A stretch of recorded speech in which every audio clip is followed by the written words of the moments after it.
don't see anybody from the Resource Center. You don't see anybody from all the DOE facilities that Dr. Markowitz is responsible for. NIOSH is not here, not a one of them. And you don't see anybody that's willing to stand up here because we've uncovered a monster.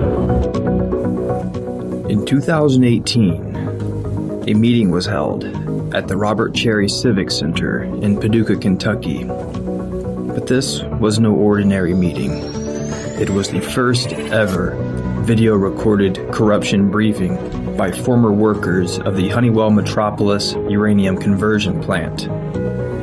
This plant is the world's largest uranium conversion plant, and the only one within the United States. The plant sits right outside of the city of Metropolis, Illinois, with a population of only about 6,700 people. It is situated approximately 600 feet from local residences and only about 1,500 feet from the Ohio River.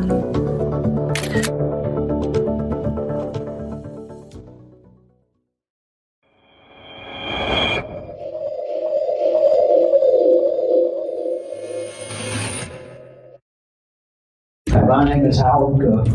I worked at Allied Honeywell from 81 to 2007.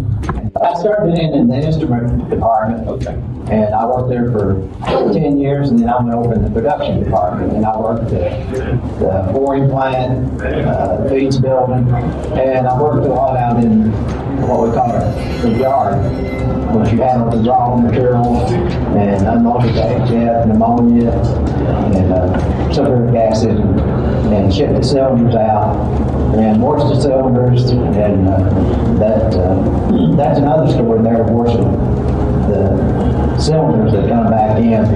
You know, that was one of the hottest places in the plant. But, that was what my job description was. Our problems, I mean, when you're working around uranium, there's always a problem. But, you know, there's certain things you can do to protect yourself. Before our major problem started was back in, I think, 89. Old man Bush was in office, and they signed a treaty with the Russians to downgrade their nuclear weapons. And so that was all well and good. But then the Russians said, well, we can't sell our UF6 on the open market like everybody else because it's not pure enough. So somebody got the bright idea, well, you just send your ore concentrates over to Honeywell and they will convert it and ship it back to you, and then you'll be able to sell it on the open market. And that's exactly what we was told. And we said that was our business. At some points there, 90% of what we was doing was going back to Russia.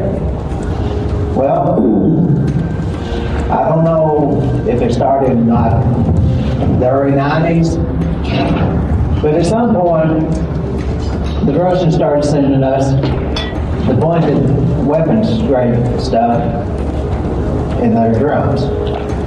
Well, if any of you have seen uranium, you know, it's different color, but it's like dirt. It doesn't have a neon sign that says plutonium or thorium. So when you open up that drum to dump it into the system, you think it's just natural uranium concentrate. And you just use your normal protection, which would be a respirator to keep from inhaling it. But you know, you don't think about plutonium that would be hitting on your skin or you know, on your coveralls, and you're walking around the rest of the day with that exposure. But that's what we were doing, and we was never told by Honeywell or anybody that was the case, and we had to figure this out on our own. And Gary knows that we tried to make this connection that we was working for DOE, and we talked about the Russian uranium, and then we came up with the testing, and sure enough, there was the plutonium. And of course they told us that, they wasn't licensed for plutonium, and they're not.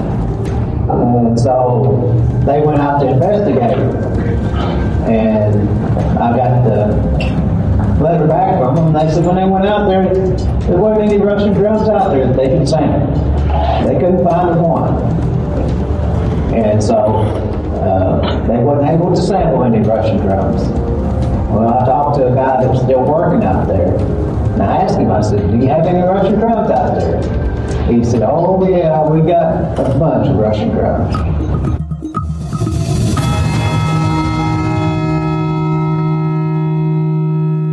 Stanley Kruger is my name, and I worked out there about 30 plus years. And I worked there from 79 to 2011. And I worked almost every building in that plant. I started out, I worked about half my time as a mechanic and the other time in production. But I worked from one end of the plant from the other. In other words, they usually call it cradle to grave. Well, I started out being the Grum Dumper, which we brought the ore in and dumped it. And Howard was talking about when you dump the Russian ore and stuff, I was one of them that dumped it. The regular ore, it looks like dirt and stuff. This is true. But when you got to the Russian drums, which they say now supposedly we didn't drum, the DOE drums, when you got to them and you tried to pop the lids, you couldn't pop it hardly, so we had a big long pry bar that you hooked onto the thing, and when you got it where it would finally get a little air to it, the lid would fly off, and a lot of these would be fluorescent. They'd be like bright orange, bright yellow, greenish orange, and the stuff would just linger in the air. There were spills every day on like these drums that supposedly had ore in them. The Russian drums were the most common ones that would drop because they're all handmade drums and they were like twice as thick and twice as heavy as all the rest of them. Mm-hmm. And we had to pick them up with clickers on these forklifts, and we had to bring them from 3 high down, and it was once, twice a week that they would fall, and when they hit, it would put out this black, extremely fine material, and then when it hit the ground, it looked like it had gold flakes in it. It was real shimmery, gold colored. Mm-hmm. That was mixed in with this black, and the smell was ungodly. I can't even describe the smell, but it was the same with the green salt. So yeah, you always wore your respirator. A lot of times you wore rubber gloves and a rubber coat because that stuff got over your coveralls.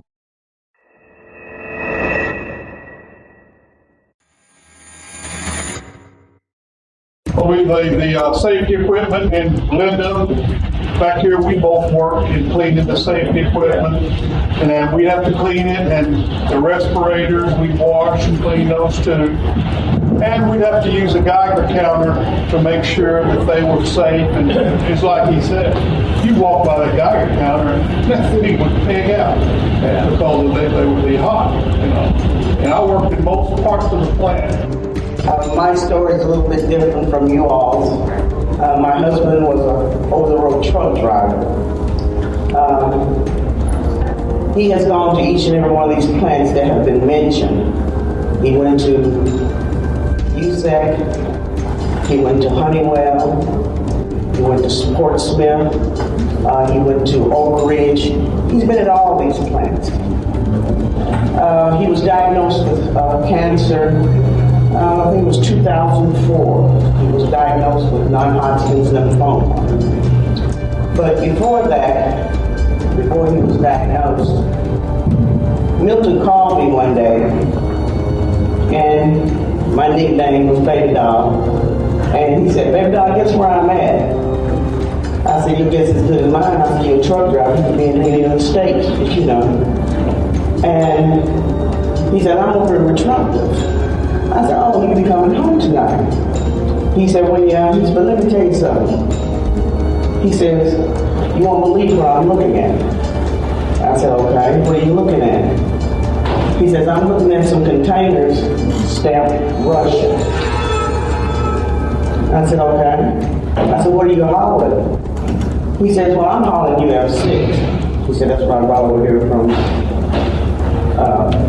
USAC. He said, I'm just waiting here for them to load me back up so I can run back. I think he was just doing back and forth runs so he could be home for the weekend. So I asked him, I said, well, what does that mean, Russia? He said, that means that it's leaving here, Metropolis, and going to Russia. I think that we've got it out in the public record that there is plutonium and thorium and other dollar products over at that plant that should have never been there. There was one time we was in the shredder building and there was some material, they wouldn't tell us what it was, but they had us spread it out over the floor so that it could dry, and it looked like iridescent fish scales. I mean, it was all kinds of weird yellowishy blue, purple, and green colors, and it kind of just like, it looked like a fish scale, you know, it was so many different colors. And they would let it dry out on the floor, and then we would have to take flat scrapers and scrape it off and put it back in drums and ship it out. But I was told one time that this stuff should have never been on facility. And I had no idea what it's called, but I just know that it was hush-hush, and people was very nervous that it was there. But once again, they subjected us to this, and it was either do it or you're fired. So They were talking about those drums, those Russian drums. You can tell the difference. You remember how heavy those Russian drums? They were much heavier than the regular drums. When you worked in Overreach, you worked in green salt part of the time. They just designated you to be a helper in green salt. And that's where I got to dump some of those Bernal drums, the little 15-pound drums that had the plutonium in them. But before I got to dump them, I actually was a mechanic working on the dumper that would break. Those little drums, you had to build a special process in that dumper to dump them little drums. So a buddy of mine and I got to fabricate that and work inside of that where it dumped, and it was constantly breaking. So we was in there rewelding that all the time. And I'm sure that was one of the hottest places in the plant too. You walked around all day with that stuff on your coveralls, so that was another aspect. They had their own laundry there, and when they washed the coveralls in the laundry, put them on, they'd go to your locker and you'd put them on, and then you'd go to the safety department to get your rubber coats, gloves, face shields and stuff, but you walk by a Geiger counter there, and immediately the Geiger counter would go off while you're getting your rubber gear, because the clean clothes you put on were just as hot as the day you left there. And that was day to day. And we complained about that constantly, and they just rewash. And I hate to even think how bad that water was that went out of the washing room. An internal Honeywell document, environmental report 2017, admits laundry waters were being discharged into outfall 002. Outfall 002 is an unlined ditch which discharges directly to the Ohio River. Uranium, amongst other chemicals, were intentionally discharged to the Ohio River. As you can see here, outfall 002 flows directly to the Ohio River, which is a source of drinking water for many individuals, including citizens of Paducah, Kentucky.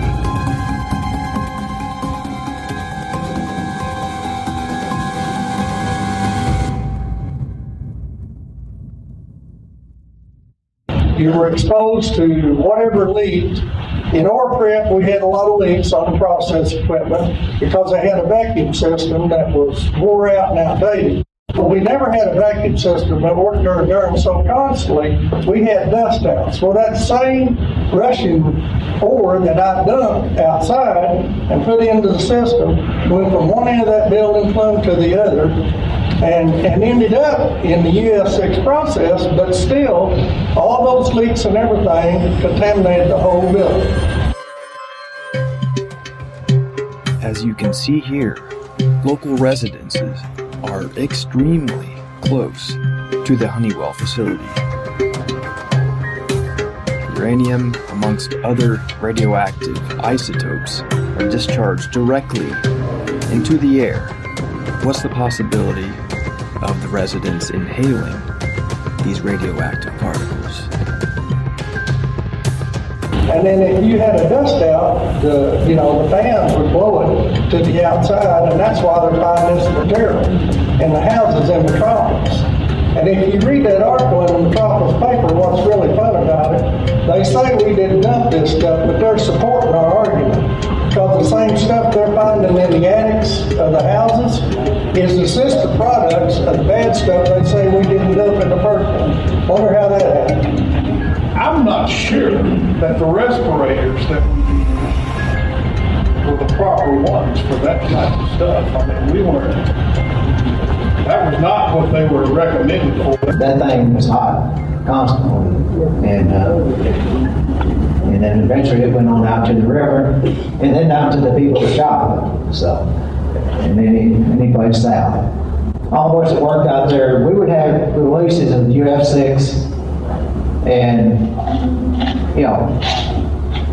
the company would come back and say, well, we've done the monitor, and it didn't get past the fence. But that's what they always told us. Oh no, it never did get past the fence. So that fence is some kind of magical barrier that the radiation can't go past. A few months later, he had another run to Overreach, Tennessee. And he was tired. And so he went in, he pulled into the docks, and they asked the guy, he says, well, we're not ready for you, sir. He says, okay. He said, well, where can I get, park it to go get some shut-eye? He said, well, just go over to that field over there, he says, and we'll wait here when you get ready for it. So when he woke up, it was daylight, breaking day, he called me again. He said, baby doll. He said, guess where I'm at? I said, I give up. He said, I'm sitting in a field of metal. I said, what does that mean? He said, he said, I talked to the guy on the dock, and I asked the guy where all that metal was laying on top of the ground. He said, oh, don't worry about it, it's hot. I said, you went to sleep in a hot field? He said, yeah. He said, that's where they told me to take a nap at. When he was diagnosed in 2004, he told me, don't give up the fight. Because he said those SOBs owe him. I had he and I had done an interview with the DOL and had gotten correspondence, and every time we sent something in, it was denied. They tell us that they couldn't find his dosage reconstruction. They couldn't find his records. In order for them to do an investigation on his records, we had to sign off giving them permission to look for these records, get these records. But my question was, if you tell me in one letter that there were no records, how can you ask me to sign off something to find the records? So to me, that was a lie. You haven't lived until you found something to die for. Now, I want you to think about that.